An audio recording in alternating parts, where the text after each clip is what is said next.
नमस्कार, मी भाग्यश्री फाटक. मार्केट आणि मी हा सोप्या मराठीतून शेअर मार्केट समजावून सांगण्याचा माझा एक उपक्रम आहे. अहो, पण काय समजावून सांगणार हा प्रश्न आहे. आता ऐका ना असंच म्हणायची पाळी येते, कारण काहीतरी घडतंय आणि मार्केट पडतं. 1045 1050 पॉइंट पर्यंत मार्केट आजही पडलं. सुरुवातीला साधारण 300-350 पॉइंट पडलं होतं गिफ्ट निफ्टीच्या अनुषंगाने.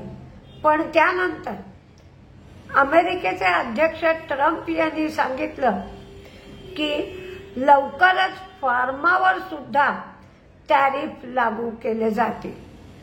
यापूर्वी कधीही लावले नव्हते एवढे टॅरिफ फार्मावर लावले जातील असं सांगितल्यानंतर फार्माचे शेअर सपाटून पडू लागले. पण मार्केट 700-750 पॉइंट डाऊन झालं. नंतर चीनने सांगितलं 10 एप्रिल पासून अमेरिकेच्या उत्पादनावर 34% टॅरिफ चीन सरकार लावेल. रिटॅलिएटरी टॅरिफ म्हणजे सूड उगवणं. थोडक्यात तुम्ही आमच्यावर मालावर लावणार तर आम्ही पण तुमच्या मालावर लावणार. त्यामुळं मार्केट आणखीन पडू लागलं. ते शेवटपर्यंत मार्केटचं पडणं थांबलं नाही किंवा त्याच्यातून सुधारणा दिसली नाही. तरी सुद्धा यावेळेला बँकांचे जे अपडेट्स येत आहेत किंवा NBFCचे जे अपडेट्स येत आहेत ते चांगले आहेत.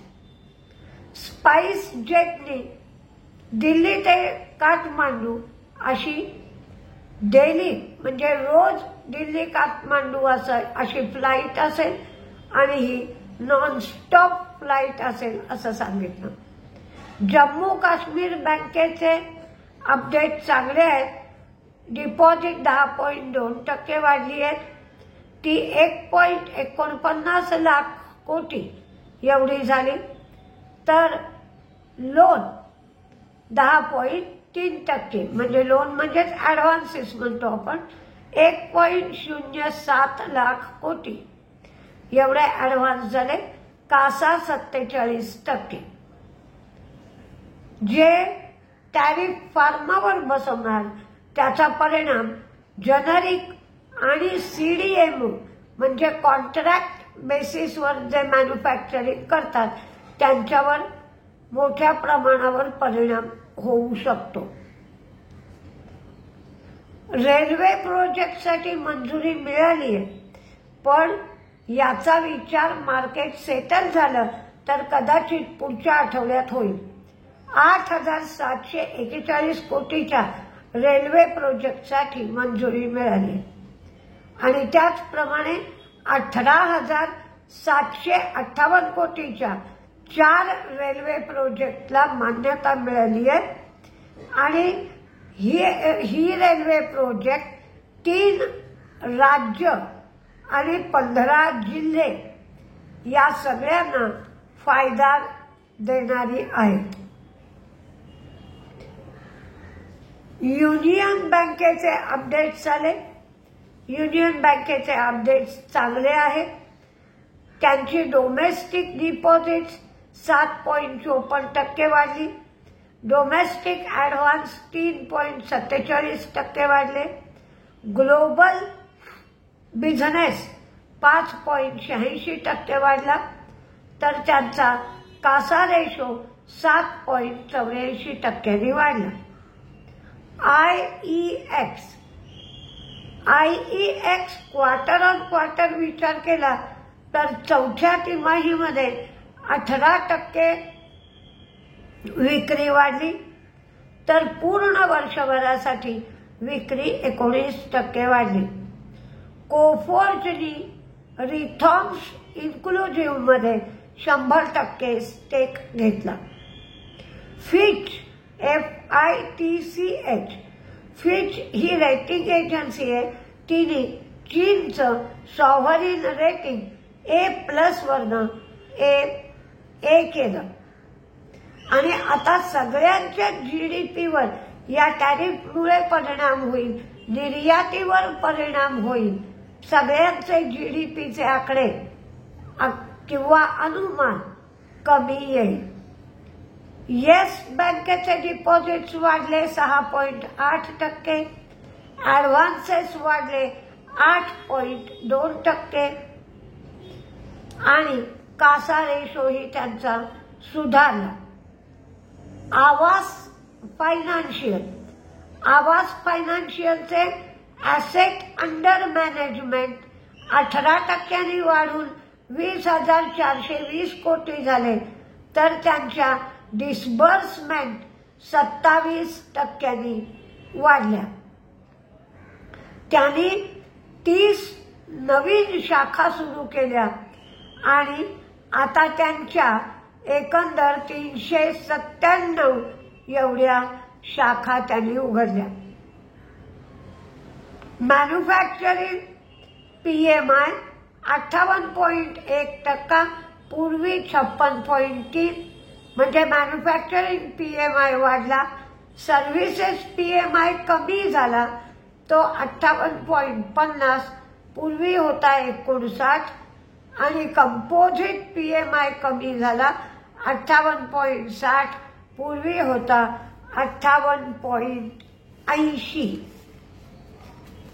पण मला सुद्धा वाटतं की हे मार्केट पडत असताना जर तुमच्या मनात भीती आहे आणि एखादी वाईट बातमी आहे तर त्याचा परिणाम अधिक दिसतो, पण चांगल्या बातमीचा परिणाम एवढ्या मोठ्या प्रमाणावर आपल्याला दिसून येत नाही.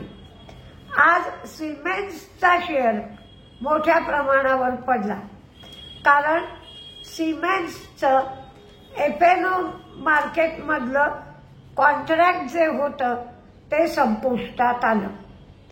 म्हणजे त्यांना त्यांच्या पोझिशन डिलिव्हरी देऊन सुद्धा बंद कराव्या लागल्या.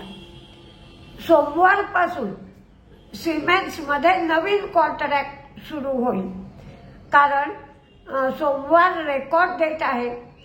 एकाच एक सिमेंट्स एनर्जीचा शेअर मिळेल, पण त्याचं व्हॅल्युएशन किती, मग सिमेंट्सच्या शेअरचं व्हॅल्युएशन किती, तर ही प्राइस डिस्कव्हरी होईल. प्राइस डिस्कव्हरी झाल्यानंतर जी प्राइस ठरेल ती प्राइस सोमवारपासून आपल्याला ट्रेडिंगसाठी दिसू शकेल.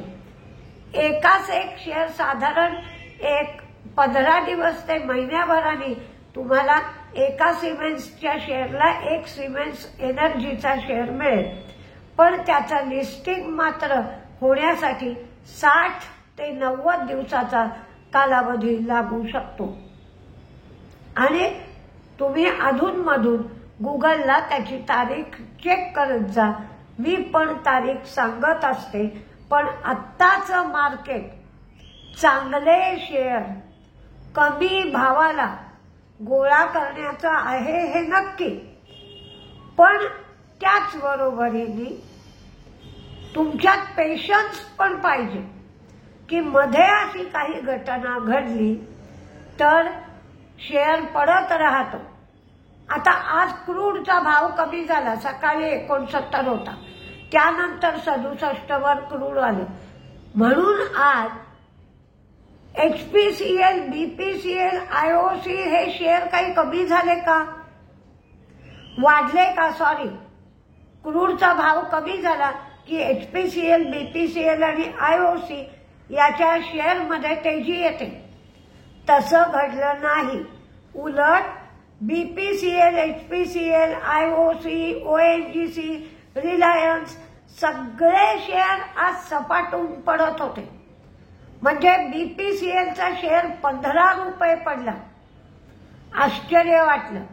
त्यामुळे असंच होईल असं काही सांगता येत नाही. फक्त पिडीलाइट, एशियन पेंट ते सुद्धा 5 रुपये 6 रुपये, म्हणजे पेंटचे शेअर साधारण 5-6 रुपये तेजीत होते. पण जे आपण नेहमी म्हणतो की ऑइल मार्केटिंग कंपन्या या क्रूड कमी झालं की तेजीत राहतात, तसं आज दिसलं नाही. तर असं होऊ शकतं. म्हणून तुम्ही पेशन्स हवा. जरी स्वस्तात शेअर गोळा केले, 10 शेअर घ्यायचे असले तरी 2-2 एक असे कमी कमी भावाला गोळा करायला हवे. एकदम गठ्ठा घेऊ नका, कारण मार्केट जिथपर्यंत सेटल होत नाही, आणि हा महिनाभर सेटल होण्याची शक्यताही नाही.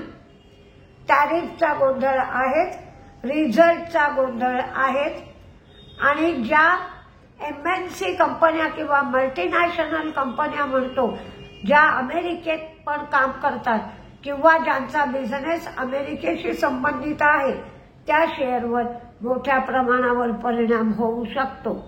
त्यामुळे मार्केट स्थिर होणार नाही.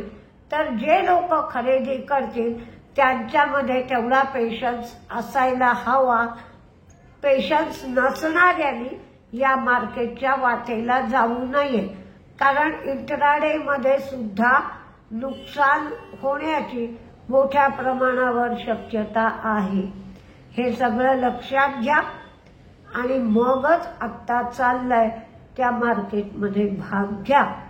बघूया सोमवारी काय काय होतंय ते. नमस्ते.